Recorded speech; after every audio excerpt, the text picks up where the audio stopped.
orang tersebut nggak boleh berpuasa kalau niatnya seperti itu. Nanti kalau boleh berpuasa enak bagi orang-orang yang punya duit, puasanya jadi mainan, syariatnya dipermainkan. Karena punya duit, jalan-jalan ke sana, ke sini, ke sana, ke sini, nggak terasa di perjalanan sudah berpindah dimensi waktu. Yang sini belum, yang sana sudah berbuka puasanya, itu tidak diperbolehkan hal yang seperti itu. Saya minum dulu ya, agak ngantuk saya. Ada yang ingin? Kok dogannya cuma satu, seharusnya seluruh jamaah ada dogan semua ini.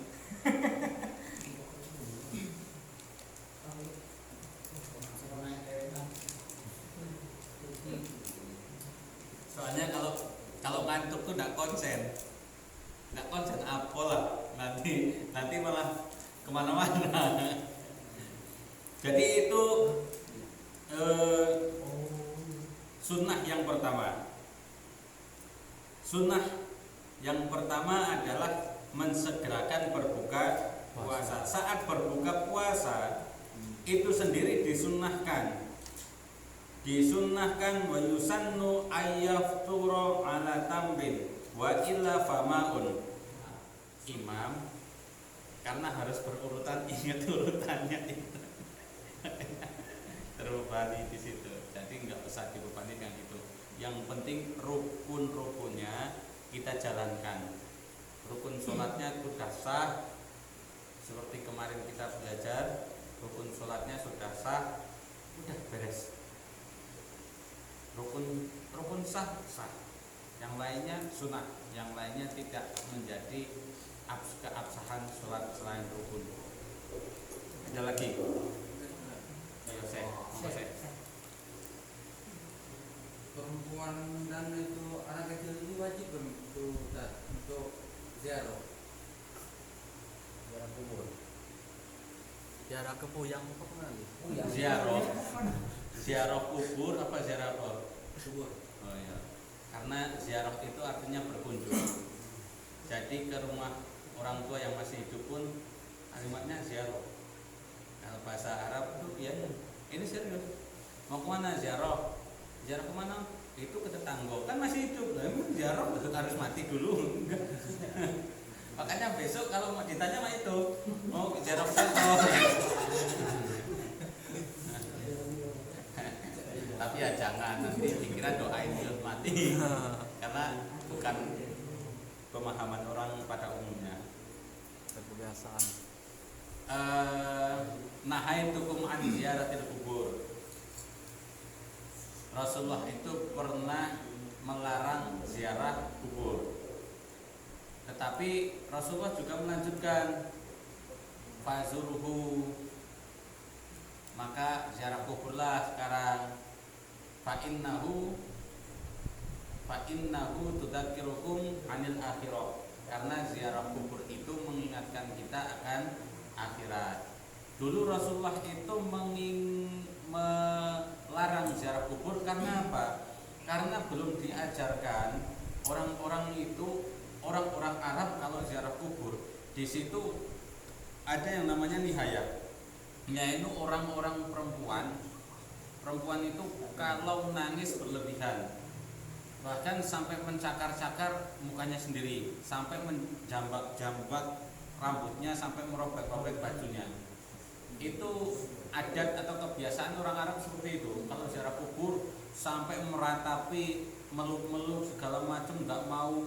Nah itu disitulah yang dilarang, nihayah seperti itu, meratapi seakan-akan tidak mau dengan ketetapan Allah, takdir, nggak mau dimatikan, nggak boleh mati. Sedangkan orang hidup di dunia pasti akan mati. Nah itu kenapa orang itu dulu dilarang untuk ziarah, dan kenapa perempuan di situ dilarang untuk ziarah pada saat itu. Tetapi setelah diajarkan syariat bagaimana ziarah kubur, kemudian semuanya sudah tahu syariat, fazuruhu, malah justru Rasulullah itu memerintahkan untuk berziarah. Fa'innahu tudzakirukum anil akhirah, karena ziarah kubur itu mengingatkan kita tentang akhirat. Artinya kalau ingat akhirat berarti jalannya adalah mati. Maka ziarah kubur itu mengingatkan kita tentang mati. Kalau kita ziarah kubur kok tidak ingat mati, berarti kita itu belum benar-benar tersentuh saat ziarah kubur. Oh, kubur itu kan ya tempat kita nanti. Kubur itu kan alam selanjutnya setelah kita. Kok kita ziarah kubur tidak ingat tentang mati, tidak ingat tentang akhirat, berarti kita belum tersentuh saat ziarah kubur. Ada perbedaan ulama, bukan masalah ziarah kuburnya. Karena ziarah kubur itu laki-laki, perempuan, anak kecil, dewasa, nenek-nenek, kakek-kakek, itu semuanya boleh ziarah kubur. Yang jadi perbedaan ulama itu bukan ziarah kubur, tetapi mengantar jenazah. Nah, di sini mengantar jenazah.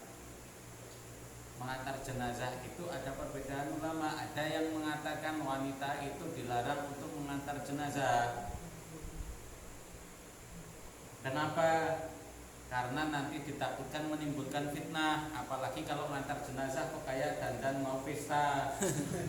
Kan banyak zaman sekarang mau ke kuburan tapi mewah nian, pakai kacamata lah, berdandan, bersolek, wangi nian. Dan itu mau ke kuburan kok kayak mau ke pesta, pakai tas lah, pakai high heel, kacamata hitam, masya Allah. Nah itu kan tidak pas. Nah itu yang dilarang karena menimbulkan fitnah, apalagi wewangian dan bercampur bau dengan laki-laki. Karena memang disyariatkan yang mengantar jenazah itu laki-laki, tidak mungkin perempuan manggul keranda mayat, ya enggak. Makanya disitulah yang dilarang perempuan untuk mengantar jenazah. Apalagi psikologis perempuan itu lebih lemah daripada laki-laki. Kalau ada keluarga yang meninggal, perempuan ikut ziarah, kerendanya waktu berangkat isinya mayit, baliknya isinya perempuan, pingsan nanti di. Nah itu ditakutkan di sana itu meninggal fitnah. Kenapa? Pingsan tidak bisa menahan emosi karena lemah. Nah seperti itu. Makanya seringlah kita lihat kalau perempuan ada keluarga meninggal di kuburan itu yang tidak kuat, pingsan dan lain sebagainya waktu mayatnya dimasukkan ke liang lahat. Nah itu yang sebenarnya tidak diperbolehkan, akan menimbulkan fitnah. Tetapi boleh bagi nenek-nenek. Ini serius. Ulama mengatakan seperti itu. Boleh bagi nenek-nenek yang tidak menimbulkan fitnah. Kalau orang lihat pun udah cuek, gitu loh. Kalau laki-laki lihat itu, siapa sih nenek? Oh ya sudah lah, mau nggak gubris loh, nggak digubris. Kalau nenek-nenek kan nggak digubris. Tapi kalau nenek-neneknya masih 20 tahun, 25 tahun ya, jangankan itu ya digubris nian lah. Ya enggak. Tapi kalau sudah 70 tahun, 80 tahun mau ziarah, mau ngantar jenazah, kalau tidak menimbulkan fitnah dan yakin nggak akan jadi perhatian, tidak masalah. Bukan ziarah kubur tetapi yang jadi perdebatan atau perbedaan pendapat ulama itu mengantar jenazah. Kalau ziarah kubur semuanya diperintahkan oleh Rasulullah. Fazuruhu, bukan boleh, fazuruhu. Ziarahlah, malah diperintahkan ziarah kubur itu. Maka ajak anak, istri ziarah kubur kok. Bukan ngantar jenazah, yang beda itu ngantar jenazah. Ada lagi?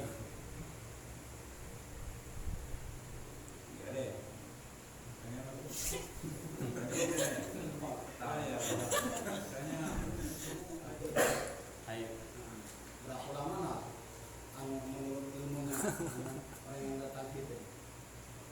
Jadi seperti ini Pak.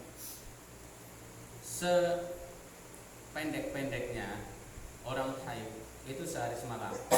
Selama-lamanya wanita haid itu 15 hari. Jadi disitulah tenggang waktunya. Kalau sudah 15 hari kok masih keluar darahnya, itu sudah bukan darah haid, dihukumi bukan darah haid. Maka dia sudah wajib untuk mandi, wajib bersuci. Karena itu sudah tidak dihukumi dengan darah haid kalau sudah 15 hari lebih. itu darah lain, darah kotor istihadah, darah lain bukan darah haid. Makanya harus bersuci saat setelah 15 hari. Dan walaupun sudah masih keluar darah, maka wajib sudah berpuasa, sudah wajib untuk sholat. Itu selama-lamanya. Tetapi sependek-pendeknya wanita haid adalah sehari semalam. Selama-lamanya 15 hari. Seperti itu. Karena lewat dari 15 hari itu Sudah tidak dihukumin dengan haid lagi. 15 hari kok masih keluar darah, maka harus bersuci, tetap sudah terjadi syariat lagi.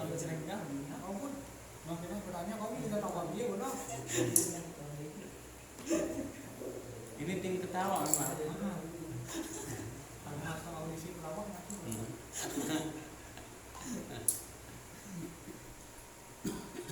Ada lagi?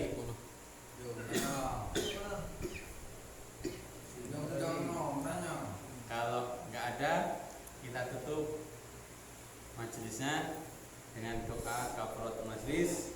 Subhanallahumma bihamdika asyhadu an la ilaha illa anta astaghfiruka wa atubu ilaik. Wallahul muwaffiq ila aqwamit thoriq. Wassalamualaikum warahmatullahi wabarakatuh.